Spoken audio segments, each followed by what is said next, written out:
Hello, ladies and gentlemen. It's a chess show on Pod TV. My name is Sasha Star, and today our guest is Professor Ken Regan. Welcome to the show, Ken.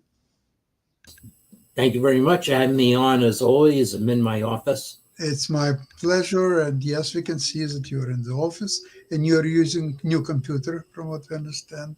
Correct. Let's Yeah. hope that all this combination will work, and we are talking about World Cup. And Ken, tell me honestly, could you predict that the four semifinalists will be this two gentlemen from Uzbekistan and Yesipenko and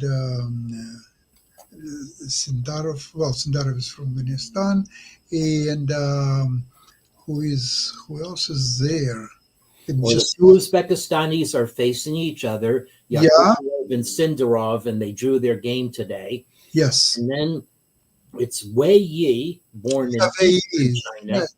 was very interesting, very sharp game between him with white pieces and Yesipenko with black, and it was very difficult to predict actually which way to go. At some point, I thought that black had better position, but white definitely had chances, and Wei Yi played quite well. But let's talk about the previous rounds because Right. Yeah. they are nevertheless very, very interesting and hmm see what's happened. That is quite correct. So I have following the fortunes of our favorites in the previous round.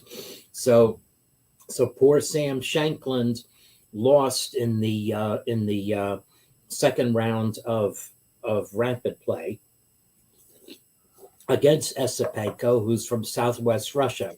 Are you seeing the chessboard? Not yet. Not yet. Okay, let's see. Um, let's see. It says I'm sharing. Let me just go back here again. Um,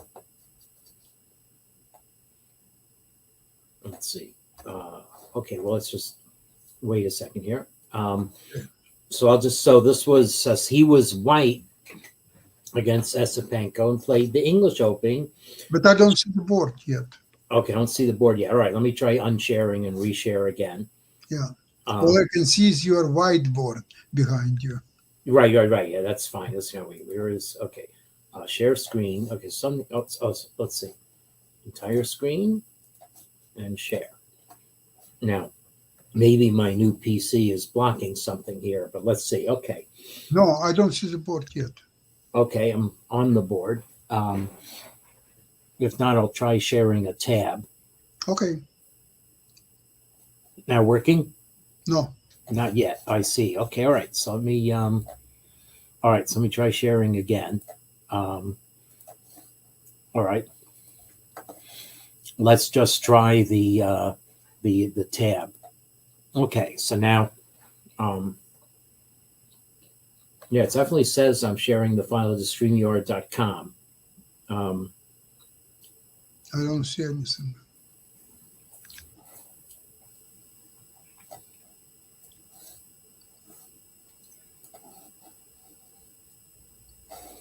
Let's see.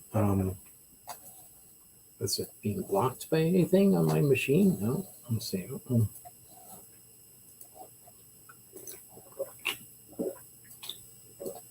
Okay, well, I'll try to fill it with verbal description of what. Okay, I can see the board now. Okay, it's just being very slow. Okay, so I'll have to do this in the ramp up then next time. Probably slower because I changed machines. So we have a Queen's Gambit type, transposed in Queen's Gambit type structure, and white goes for a slow build up. And but black gets active play. And now we have symmetrical situations. So the question is who can put their pieces on better squares? And the answer over the next 10 moves is Esipenko. So I think black's bishop is better on b7. White never really develops central files pressure. Advances the pawn to e4, but it actually creates a target for black. So white has, two rooks, looks good, but black actually is very well organized. White has to do something about the e pawn, so white defends it. And now Black is beginning a little bit of a guerrilla attack on white's king, and white's bishop on e3 is uncomfortable. So it fades back, but black has definitely gained territory, and the chess engine in the upper right-hand corner reflects this. So there's nothing structurally wrong with white's position. White just has to endure an attack. But we're going to come up to what, for me, is the most mysterious move in the tournament after white trades knights. So, mind you, it's a rapid game. They're down to 7 minutes. But I really don't understand white's next move, unless the idea was that white wanted to play f4. So white plays king f1, which strikes me as giving black a tempo against white's h-pawn in some possible positions after black's queen goes back to b8. It's okay, so black relocates the knight before white can kick it. And then f3. Okay, so white was preparing bishop f2, kicking out black's queen. But meanwhile, black can cut and thrust, and now has clamped down the knight. And now, okay, black's queen goes to b8, or at least there isn't a latent threat against h2. I just looked to ask, what is white's king doing on f1? And moves like rook b2. Okay, we had to move the rook somewhere. But white's rooks are not so well placed. So Shanklin begins activity. However, the engine accurately gives black a fairly substantial advantage. So activity wasn't what the doctor called for. And now Shanklin starts to get outplayed in the tactics as well. Okay, so there is where white had to spend the tempo because of the threat against the h2 pawn. And that gives black more time to probe. And now black will take over the a file. White really cannot challenge it. And this was one luxury too much. Now black pounces, and even though it looks like white might be able to win a pawn, attacking 2 black pawns now, it's not going to prove that way. It's black who wins a pawn, and white has more trouble getting it back than you might realize. Okay, so rook e3, not possible, because this, believe it or not, is an amazing skewer of 2 rooks. Yeah. It's a mother of all skewers. Yes, that is. It's you never see things teed up that way. And if white plays queen c1, then black renews the skewer, this time for real. So that's one beautiful motif, but we're going to come to an even more surprising motif. So Shanklin played queen c1 first, and now queen d6, active move. And if queen takes e3, then rook b3 is going to win material.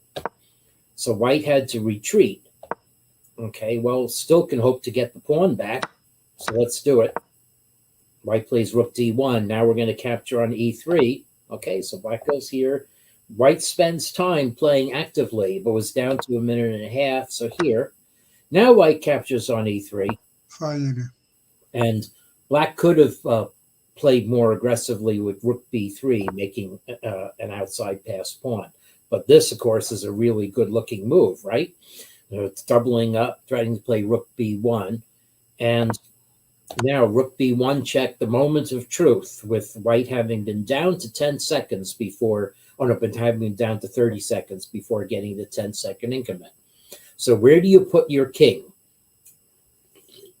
Okay, you can tell that king f2, rook b2 check loses. If you play king g2, black plays rook b2 check, and now your king is going to wander. Surely it's getting mated, right, out here? Amazingly, it's not. Okay, black can go here and make the king wander to f4, but there's no follow-up. When I first saw this position, I thought h5 check and queen g6 mate, but white's rook can capture the pawn on h. Yeah, exactly. So it turns out that this is safe, but white had planned to play king e2. However, it's fatal, because after this, the move you're counting on rook d2, problem is black just takes it. White recaptures with the queen, rook b2 skewers the queen, and if white captures with the king, then queen d8 check or queen d6 check, and it's going to be made on d1. So unfortunate end for Sam there. Now, let me actually see if I can do something. If I can paste Arageisi's game into the same tab so I don't have to unshare. Let's see if chess.com lets you do that. It does. Okay, so this now is how Levon Aronian met his end in the classical chess. I don't think we covered this last time, right? No. Okay. So this features one of the moves of the tournament. So Arageisi is black, and we get actually a classical Gioco Piano. So with the usual Gioco move order, but white plays d3. So now instead of the d4 move in the classical, so now we play this. These lines are still being played in the majority of e4 games, and you need actually study a lot to be able to feint and jab and thrust and play for little advantages. Like, is it to white's advantage to play d4 in this position? Well, black is certainly very solid. We maneuver some more. White has the center, but black can challenge it. It is worth seeing why black. Oh no, it's just defensive. What am I doing? Okay, so black challenges it. 98. Okay, so white has a little more space, but white's d4 pawn is a little annoying, especially if black gets a knight to e6 or is able to pry open access to white's d4 pawn this way. Okay. And the engine actually gives black a tiny pull. Not a significant one, but certainly black can claim to have equalized. And black's knights are good enough. White's two bishops bite on granite, as the saying goes. Right, so now the theme for the second half of this game is perceiving danger versus thinking that you should be able to get an advantage. So I claim here that white actually has the worst pawn structure because the d4 pawn is isolated and white is not going to advance the kingside majority anytime soon. Instead, black has pressure on two open files against it. White's rook on e1 is right now blocked by those two bishops that white is hoping to do things with. So, okay, the bishops redeploy. But, black's knights are also doing useful things. Now, again, sense of danger here. You should be certainly thinking one thing is dangerous. Black could play rook takes e3 and then bishop takes d4 crashing through. But white can play bishop h7 check and rook takes d4, getting rid of the threat. So it doesn't work now, but it's hanging in the air.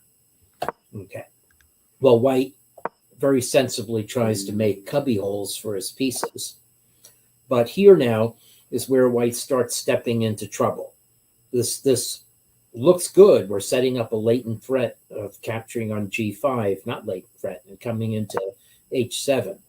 But actually, this is the first of three junctures where there's much more danger for white in the position here than either person was aware of.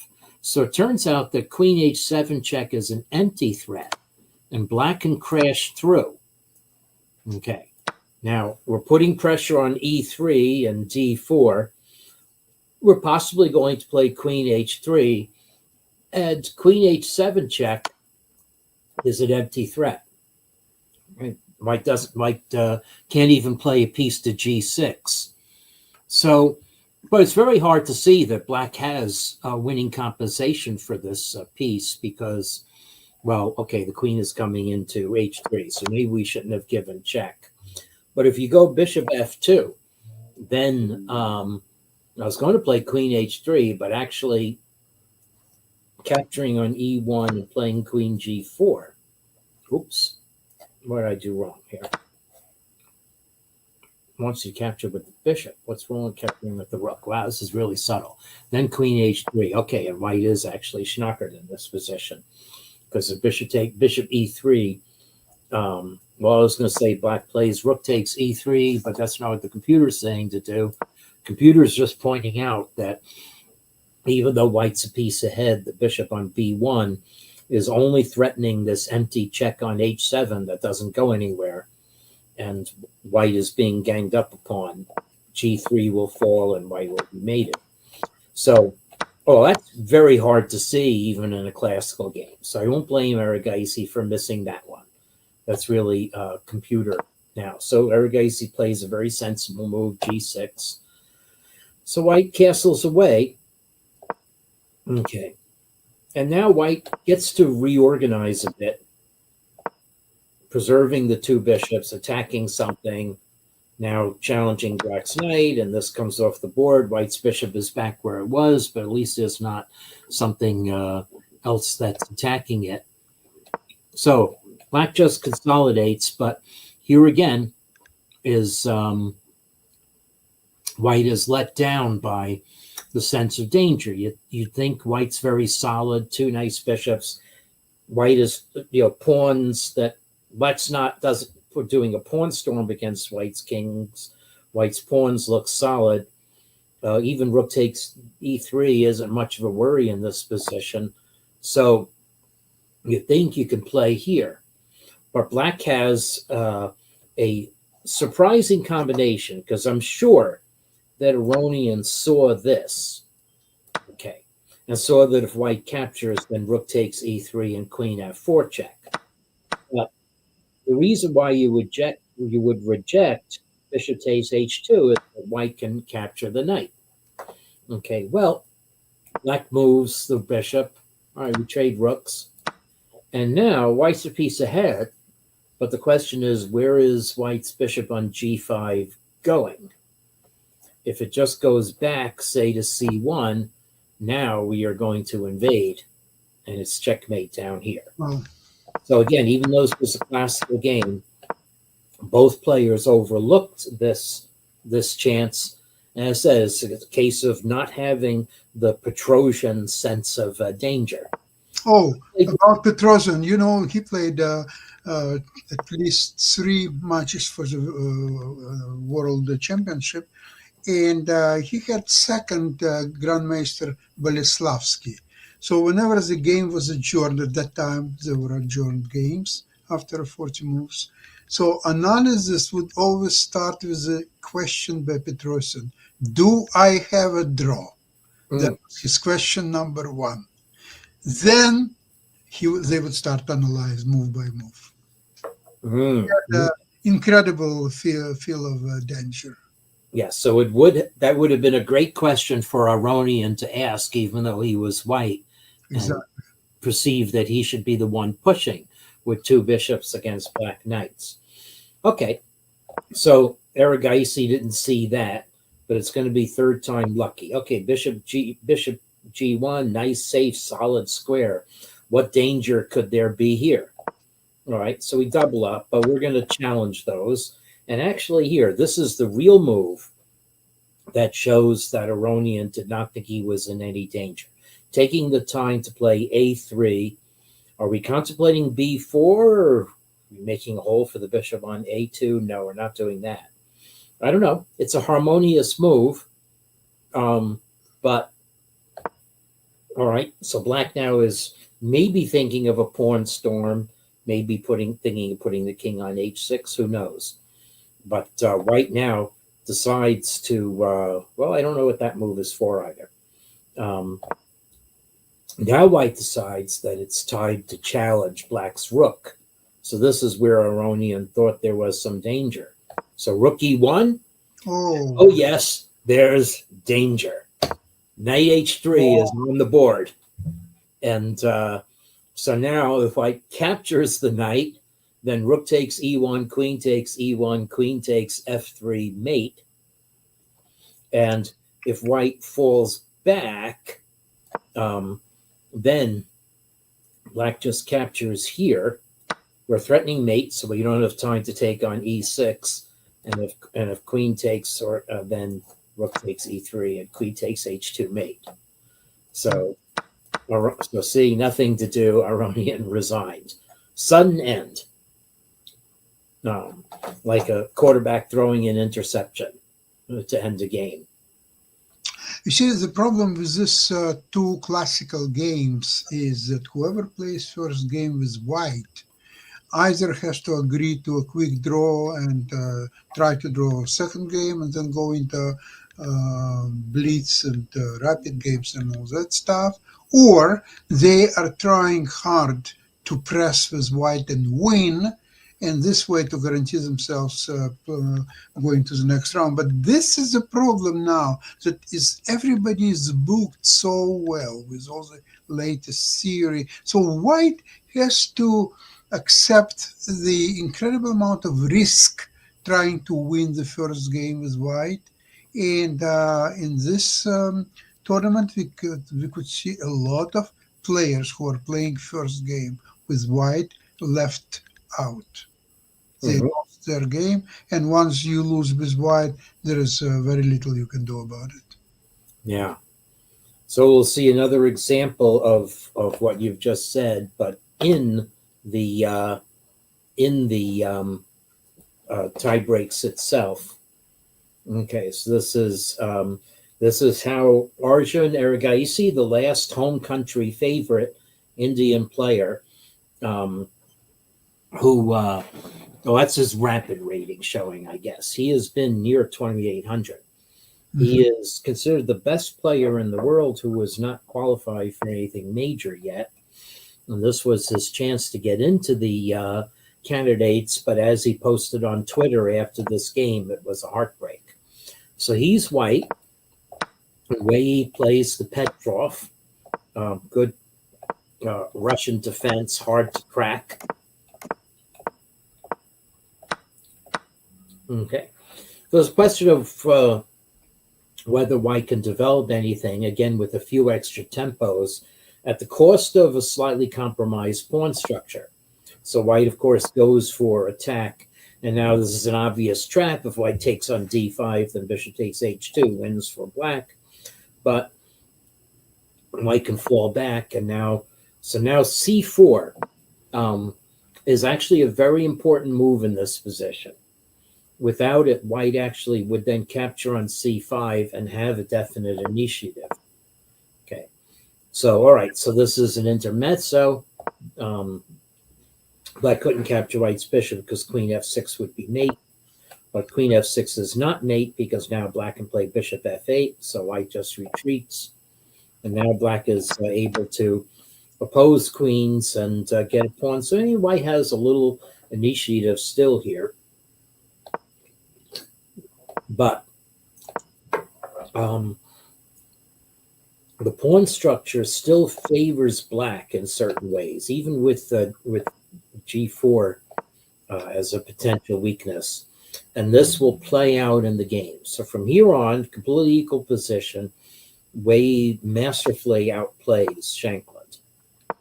Okay, Shankland's probing, but you sort of have chess sense to realize that white cannot, d5 is vulnerable, but we've got it solidly defended, and white cannot add anything to the attackers of it.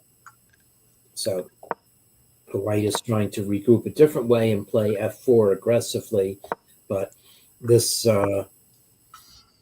now becomes definite fortress. I like the formation of white's rooks and bishops there. And rooks come off the board. Okay, so what is white doing? Is white really playing a5 in this position? Well, white had to guard something. That's where the pawn structure deficiency is coming into play. Okay, white, I don't know if white had to guard h4 there, but probably did, actually. All right, so now black has a fairly substantial advantage. In fact, the computer actually thought black would even better to ignore white and play bishop f5 because taking on h6 would be weaker for white. But, can't criticize this. Another problem probe of the white pawn that's hard to guard. And in fact, Shankland decided to shed the pawn for counterplay, getting against black's pawn, and maybe misjudged this position. Now I do have to say that white's pawn on d4 is very pleasant looking. Actually, it's probably, I should say, it's black who misjudged the position because white is completely fine here. But okie doke. Actually, without making any perceptible error, it's black for choice. Of course, the players are under 4 minutes now, and black is able to get activity. White has this pawn, so white sheds a pawn to get activity, and this, should work, but it was just one bad move. So white had to play rook b2 and then to force back to play d6 and then play d6 with bishop b7 takes a6 coming. But it's very hard to see things in positions like this. So black just closes white off. Now this happens. So why isn't it as good? So this is what white should have done with black's bishop on d3. Why did it matter that black got the bishop to f5? Well, so, okay, so let's see. So why can't white play bishop b7 here? Bishop b7. Okay, let's see. So bishop b7. Oh, black has rook h3 check. But what's that for? We'll just go back here. No, we'll go here. Oh, no, you're going to get mated. Okay. So that's the problem. Actually, maybe the whole point is that the tempo bishop f5 set up where black can threaten checkmate if when white's king goes to f4. So white's king is now hung up. What happens if white goes here? All right, show me, computer. Oh, you just take it and rook to d3 mate. So the fault was by allowing black to get bishop f5 with tempo. White set himself up for checkmate threats. Okay, but black played bishop back to d3. So now we should be in business with bishop b7. So let's, we take. Oh, black's still a pawn ahead. Yeah, but what would have some chances with a last pawn? Yeah. So instead, Shanklin played here. Now, this was white's last chance to get some counterplay. But again, it's very murky. Why is rook d5 effective in this position? Black does have to worry about a potential rook sack on b5, followed by pushing the a pawn. If black can't cover a7, then the rook pawn will get all the way to a8, supported by the bishop. But anyway, Shanklin played here, and now apparently it is over. Sorry, Erigaisi played there. And black has now broken through with a pawn and white's pawns fall. And this is a winning bishop ending. And so it's winning because white's bishop cannot stop black's pawns forever.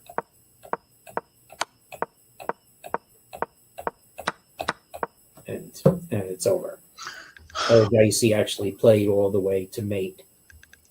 Yeah, it's really dreadful to see how this grandmasters on such a high level missing opportunities and not playing thoughtful defense, and the openings are at some point. There are a lot of new lines were tried, for example, like e4, e5, knight f3, knight c6, something like h3, for example, was tried in a few games. And I don't know how white can have an advantage playing h3 on a third move, but look, or maybe it's just close on one happy moment for the U.S. team. Okay. This is how Daniel Dubov met his end after deliberately going in for the rapid and blitz tiebreakers and all of the matches. That was his strategy for this tournament. Yeah. So anyway, so let's see. So black had to cede an exchange or get the pawn, but here, after a little bit of preparation, Shanklin plays a very nice combination to finish this game. F6. F6, making a queen, and Dubov resigned. Yeah, so that was indeed a very happy moment. Nice motif to know. Yeah. Well, we still have the end of the tournament inside. And semifinals and finals. Yeah, next week we will be very happy to show you semifinal. 3 will be in the candidates, 1 will be left out, and I do not want to venture a prediction as to who. It's been too unpredictable. No, it's impossible. It's Yeah. impossible. And let's watch together next week what will happen. Thank you very much, Ken, for Thank today's you. program. And we'll see you next week, same Yeah. place, same time. Bye bye, everybody. Have a great weekend. All right.